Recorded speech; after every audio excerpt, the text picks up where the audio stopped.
Hey guys, MK18 here. So I got a pretty cool gun to do a video on. So first of all, this is a Friends Fusion engine. It was actually in a G&G combat machine body. That was this. And then he ended up purchasing this gun. I think it was from my brother, actually.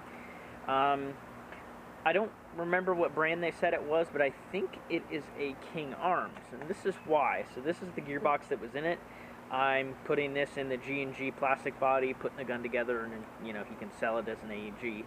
It's actually a pretty decent gearbox. Metal rack piston, from what I can tell, I can see, and then a inline MOSFET wired to DIN. So this is a pretty nice gearbox if you ask me. I don't know what brand it is for sure, but it looks like King Arms. But anyways, on to this gun. So it is the Fusion engine put inside of here. Again, I think this is King Arms. So let's just start from the back and go to the front. It has a Magpul stock on it, PTS, or CTR is what it says, Magpul Industries. So there's a couple different versions. I'm not sure if this is airsoft or the real kind. I think it's the airsoft one. It's got a sling mount there for the QD sling mount. Got a G&G Tango Down style grip with a metal receiver with Colt trademarks. It is all black. They are like engraved, they're not just laser etched. Pretty cool. Flat black receiver, again aluminum, nice quality as well, good paint. Dust cover, charging handle, mag catch there. Moving forward, we have a Mark 18 rail, if I'm not mistaken. Is that what this is? Mark 18, yep, RAS2. Pretty nice rail, brand new. This gun was brand new, it's amazing condition. It has, what, a 10.5, I'm going to get roasted on this, 10.5, 11.5, 12.5, something like that. I don't know what Mark 18s technically are, and then I'm not exactly sure what this one is. I don't know if this is accurate to what, like, real Mark 18s are supposed to have. I don't really care. Regardless, it is a short kind of build. Weight-wise, it's pretty light. I did put a G&P Comp 2 on here. This is mine. I recommend something different for him, like a T1, and then like an AFG, and then I'd call it a day, to be honest.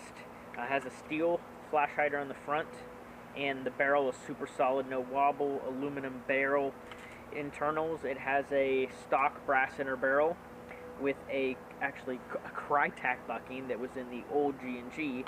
Shoots great, so I just decided to keep it. And then a Max hop-up, the Max ME hop-up. The engine has the red nozzle and red poppet, which is what was in the G&G. No QEV or S2 banjo. Still pretty decently efficient. It could, you know, an S2 could improve the efficiency. It would. But he just decided not to do it when I built him this gun. Standard hose with a standard valve, no leaks, works fine. And then a HPA speed trigger with literally no trigger pull. It is tuned for 30 rounds a second. This is more of an outdoor gun. Alright, I'm not going to even bother to chrono it because I'm crippled. I'm shooting about 335 with a .3, 330, 335, which again was about 1.5 with a .3. So I have Valken .28s and a Crytac high cap, and then we will try Valken .28s in a BAMF mid cap and see how that feeds.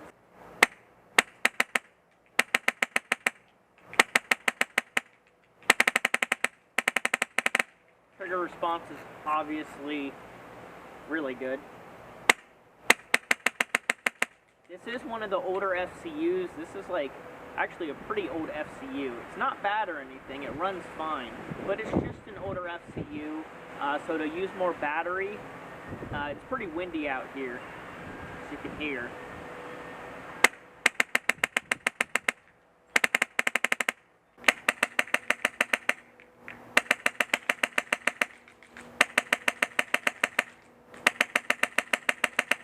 Very consistent.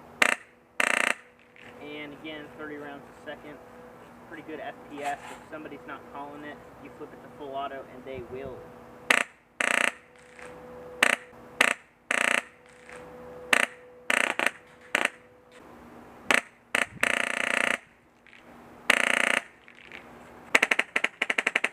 I mean, as you can see there, you can just spam the heck out of it, which is awesome for outdoors.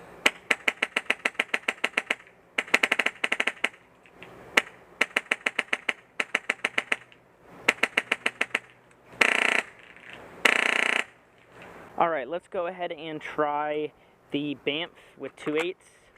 Oh! The mag didn't click in there. I don't know if it's going to stay in there. It just dumped a bunch of ammo too.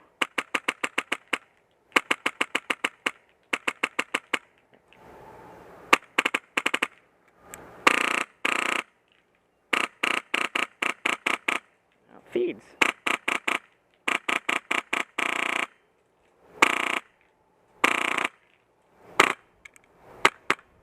Wow. Okay, so it fed. I shot probably 10 or 15 BBs on the ground here, kind of all over the place. But, well, it fed pretty much all the way through. Again, he's going to be using 3s. A little bit heavier.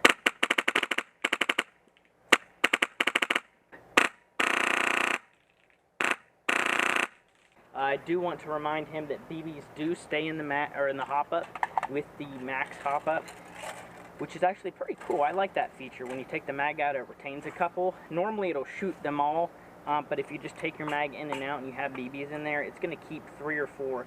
So it's not safe. Basically, you can get a couple shots to fire, even if you don't have a mag and you have those BBs in there. So be careful. But pretty cool. Love this gun. It shoots really good.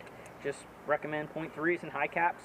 He can use mid caps if he wants to, though, if he really does, especially if he goes to a milsim, which he might eventually. Just pick up some Banffs or, you know, EPMs and toss .3s in there, and if the milsim allows full auto, you'll still be able to use it because they'll feed with .3s on full auto with the mid caps. Alright, well, I will see you guys in the next video.